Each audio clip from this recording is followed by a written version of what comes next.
Cancer Healer Center, a new beginning.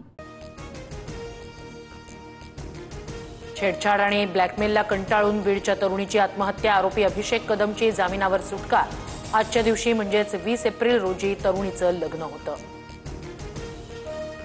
बीडमधील पीडितेच्या आईचं उपमुख्यमंत्री शिंदेंना पत्र.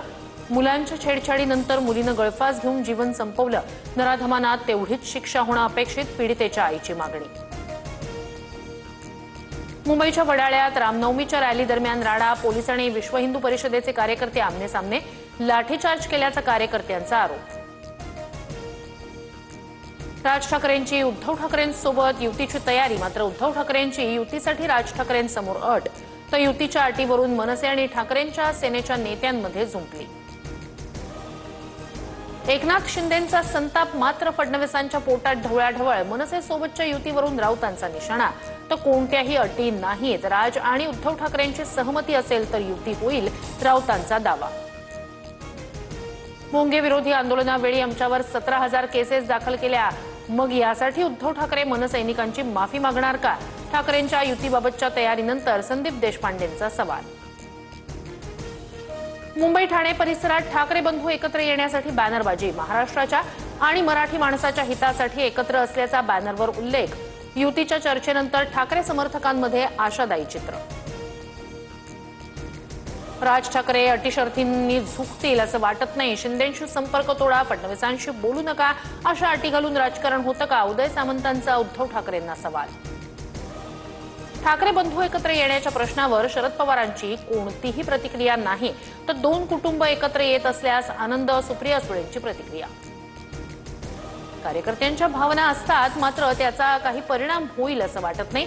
मंत्रिपदाबाबत शेवटी पक्षच निर्णय घेईल. नाशिकमधील मंत्रिपदाच्या बॅनरबाजीवर छगन भुजबळ यांची प्रतिक्रिया. माजी आमदार संग्राम थोपटे यांची पक्षाला सोडचिठ्ठी. काँग्रेस सोडण्याची वेळ काँग्रेसनंच आणली. 22 तारखेला भाजपमध्ये पक्षप्रवेश करणार, थोपटेंची माहिती. मे अखेरपर्यंत मुंबईतील 76 धर्मादाय रुग्णालयांची तपासणी होणार. दीनानाथ मंगेशकर रुग्णालयातील प्रकरणानंतर प्रशासनाची खबरदारी. मासिक उत्पन्न अहवाल. गरीब रुग्ण निधीसाठी उत्पन्नाच्या 2% वाटपावर लक्ष केंद्रित.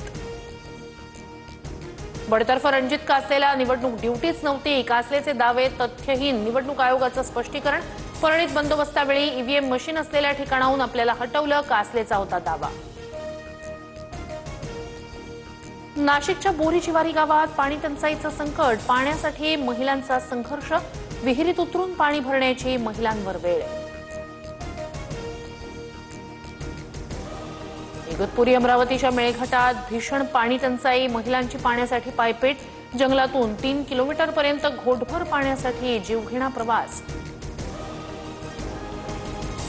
जळगावच्या चौगावात पिण्याच्या पाण्यामुळे किडनीचे आजार. खराब पाणी असल्याचा गावकऱ्यांचा आरोप. किडनीच्या विकारानं 6 वर्षात 4 ते 5 जणांचा मृत्यू. जम्मू काश्मीरच्या काही भागात मुसळधार पाऊस. रामबनमध्ये भूस्खलनानंतर अनेक वाहनं आणि घरं ढिगाऱ्याखाली. भूस्खलनात 3घांचा मृत्यू. अनेक नद्यांना पूर आल्यानं नागरी वस्तीत पाणी. Cancer Healer Center, a new beginning.